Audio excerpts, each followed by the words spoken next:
policy that I've sort of created myself in order to save your break times and also give you a chance to actually have enough break time afterwards. We have to stick to the actual track.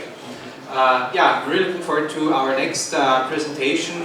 Stepan Grebeniuk, he came all the way from Kiev to come and study here at our university. He's a student in our master's program. He's also a researcher at our security institute. It's a pretty technical talk, I would assume, so I hope you have a cozy place on your chair. Key generation based on physical parameters of wireless networks. Thank you. So, welcome to this report. Yeah, it's kind of like we try to make a proof of concept of a protocol developed by American researchers that we think can be quite promising for the world of embedded system and IoT stuff. So that's what we are going to discuss. What's actually the problem, what's the algorithm they propose, and what's our implementation of it, and lessons learned from this work, because our proof of concept is still far from being perfect. Yeah, my short biography. Like, well, background is partly technical physics, and then only then I moved to information security, worked in financial organization as a consultant, so mostly with e-commerce stuff as a compliance manager. But well, Hassan Pölten gave me an opportunity to finally do some technical things, and that's what I enjoyed the most. Okay, so what's the situation in the key generation in the wireless world? Two principal approaches: pre-shared keys that we know as WPA, PSK, and extended authentication protocol, WPA, EAP. The latter is quite a robust solution that provides a high level of security and manageability. You can manage all the rekeying stuff, but it requires a centralized authentication infrastructure. More importantly, a person will administer it with time and expertise. And well, for most of the users, for most of the embedded and IoT systems, you understand, it's not the case. They will not have all this infrastructure. PSK, even worse. The sealing materials are passphrases, and it's quite susceptible to the dictionary attacks. You intercept a four-way handshake, and you can do all things you wish offline. Dictionary attack, even the brute force attack, trying to crack a passphrase that the user that was used to create this handshake. Well, yeah, I mean, theoretically nothing really wrong, but think how often do the average users change password on their home Wi-Fi? Not really often. Even security-aware guys, they can change, well, one time in several years, having quite high amount of traffic on their home Wi-Fi. And, well, also passphrases. I mean, of course, it's just like made up, but I've seen that a lot. I think you've seen that a lot. Well, the passwords are insecure and just written down on the stickers. Well, a story from my experience as I was a security officer at the bank. I went to one financial department and asked the girls there if they could write me down their logins to the AD, so we can estimate what disk space would they need for the secure storage, secure encrypted storage. Well, one of them wrote me a password. Really great. Also an example from an internet. After a famous so-called halified cyber attack on the TV Saint-Monde channel, there was an interview with a reporter from the channel, and well, the passwords are right there. Of course, you cannot read it in this picture, but they were readable and also very, very secure, like you can see. No hacker in the world speaks French, actually. So, That's kind of a cycle. The users choose weak passwords and never change. We force them to go for something better. They have a lot of systems to remember where they use different passwords, and when these passwords become complex, they start to write them down. Well, yeah, KeePass is a solution, but I've never seen it by the average user. We are always where we started. So, what's the idea actually? Not to involve the users in this process. Sounds really great. And also, the automatization would solve, of the key generation, would solve the rekeying problems. Like I said, users don't change the passwords very often. But even if you use a robust encryption algorithm, you still have to remember the possibility of birthday attacks. So I think if you use a block cipher with CBC and with a block length of n bits, 2 in power of n divided by 2 is a threshold when the birthday attack gets really possible, absolutely possible. The advice is to change key every time the 2 in the power of n divided by 3 blocks of traffic were transferred in the system. And there are actually in 802.11 there was a recommendation like to generate new session key almost every hour. So that's a suggestion to automatize that stuff and use the physical properties of channel. They are unique and they are very dependent on space. They decorrelate from a distance. We took a look on this idea. So we have 2 legitimate correspondents, and then we also have one passive attacker that tries to eavesdrop on the channel. Well, from radio I don't know how many of you have some background in radio techniques. So, from theory, to get a statistically indistinguishable signal, the eavesdropper should be located in lambda divided by 2 vicinity. Lambda is a wavelength. And for the typical frequency, lambda would be, I think, 12.5 centimeters. So this makes like 6 centimeters, so the eavesdropper should be really, really close to the device he's eavesdropping on. And of course, the amplification parameters of all antennas are quite different. So that Eve should either use the same antenna as Bob and Alice or adjust your hardware. Theoretically, there are several proposed ways of quantifying the signal: RSSI, received signal strength indication, frequency phase, or channel diversity. The simplest of which is the received signal strength indication. We went for it. Well, yeah, 2 Raspberry Pis representing our correspondents. They set up an unauthenticated ad hoc network between each other. Alice's device is stationary. Bob's is moving through the buildings. Well, the move pattern is kind of regular, but still, it was interesting to see if the correlation, what will happen with the correlation.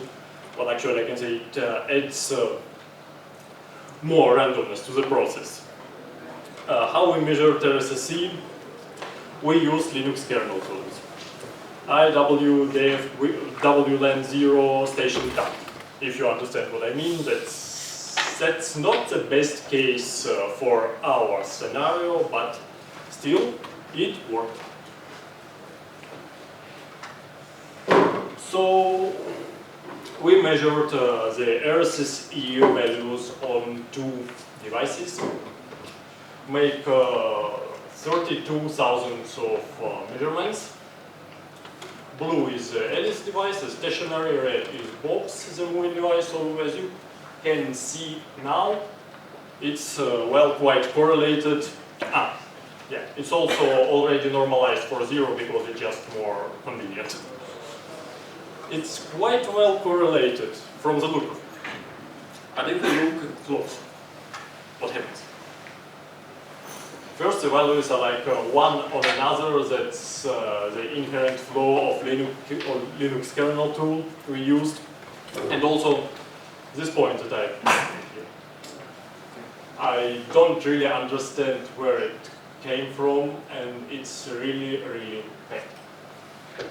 Because these blue dots correlate with the red dot down here, and at the same time that the red dots up there above the upper threshold.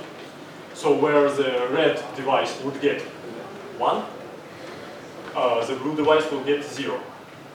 And that's a bit mismatch that will make our key completely unusable. Yeah, like if we have a mismatch in our key stream, it destroys our encryption and it forces us to sacrifice either secrecy or performance or both. Then we processed our signal with the finite impulse response filter, well, just like to smoothen things up.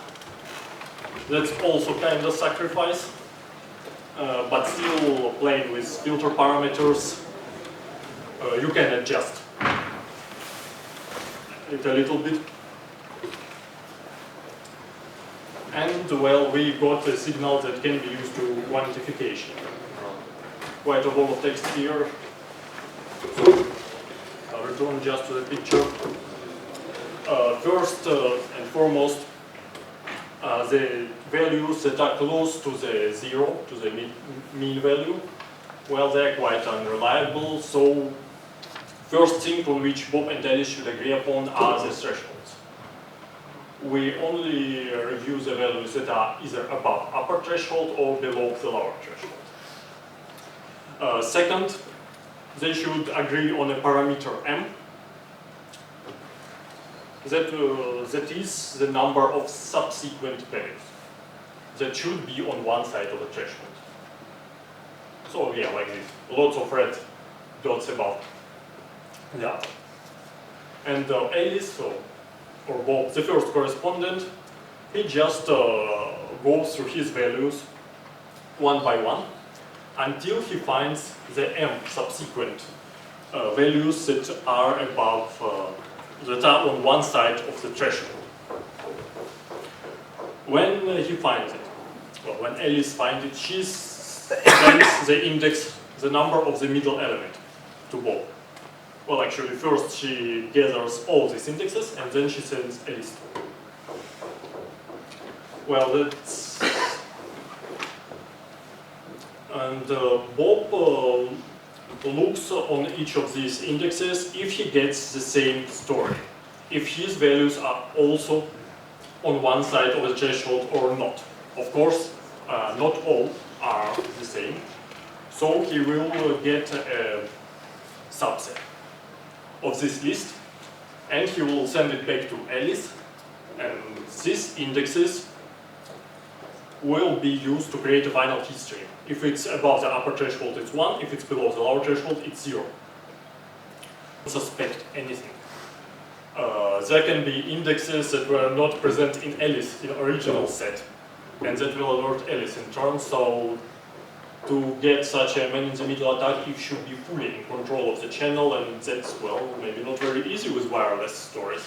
But also this protocol can be implemented further also with message authentication codes.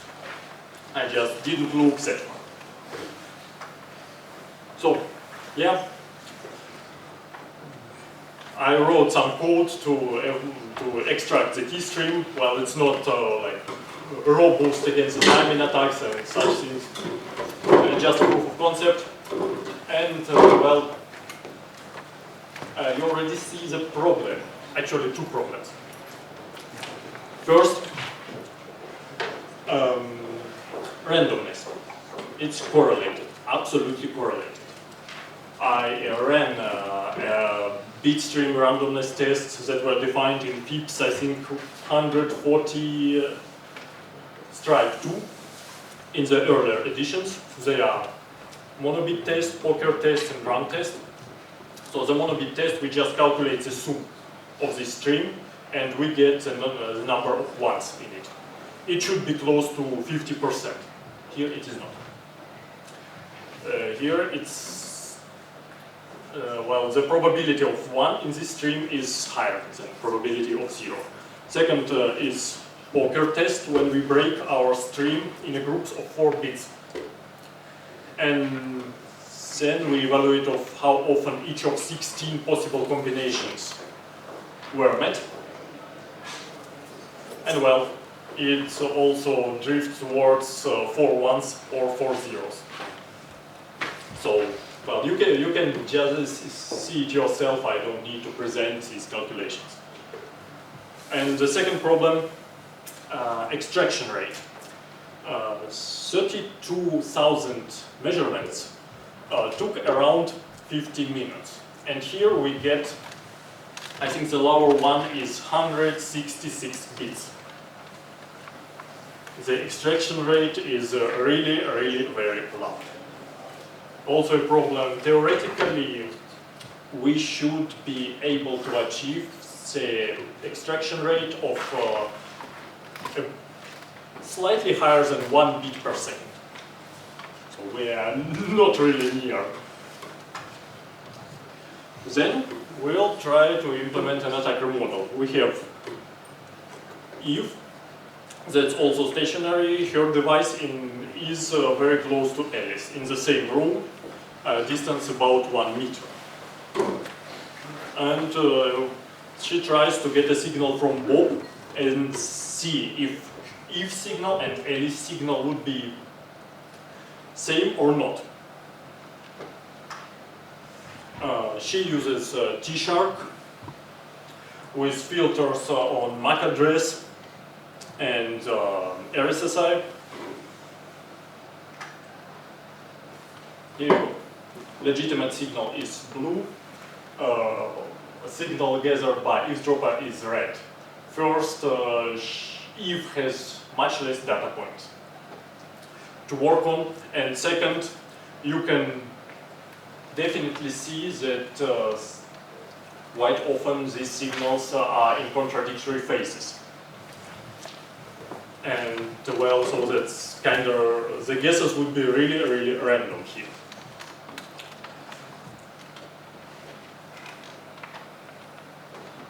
And that's in the same time what Alice and Bob get, without much sanitation of the outliers, but still it's correlated, so with filters and some surgery, it's workable, quite workable. So where we are. First and foremost, we should improve our testing technology. Linux kernel API didn't make much sense for this purpose. We should make a proper frame injection, and RSSI should be measured for each frame separately, and the frames should be correlated with each other on both sides. Well, proof of concept is working, but randomness and secret bitrate are very, very far from ideal. But still, maybe with the improved algorithm, we'll get it sorted. And well, I still think that it shows a promise. For devices that have a lower bitrate and lack computing power, they can't use sophisticated cryptography algorithm like ECDSA or something like this. Also, well, it's actually not a brand new thing.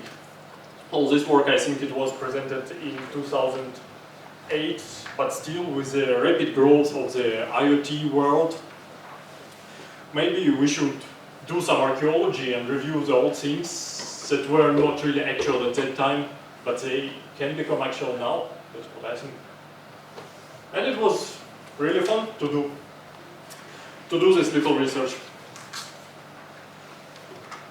So I thank you all for your attention. If anybody has questions, I'll be happy to answer them.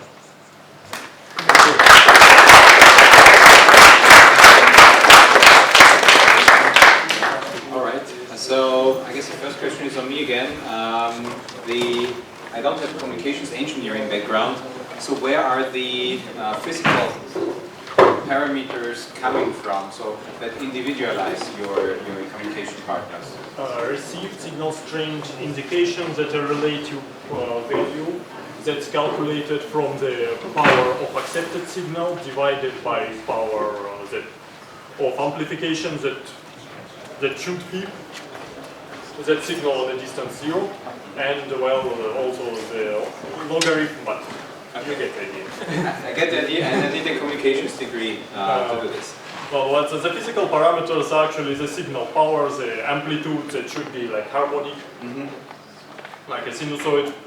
RSSI is a relative representation of this parameter that is easy to measure because actual amplitude is much more hard. And also, if another person tries to eavesdrop, it will get a very decorrelated signal with space because the phase will be other. The amplitude may be the same, but the phase will change. Good. All right. Any other questions from people with or without communications engineering degree? If not, well then, thank you again for your talk, and we continue in here after the break officially at 8:30. Thank you.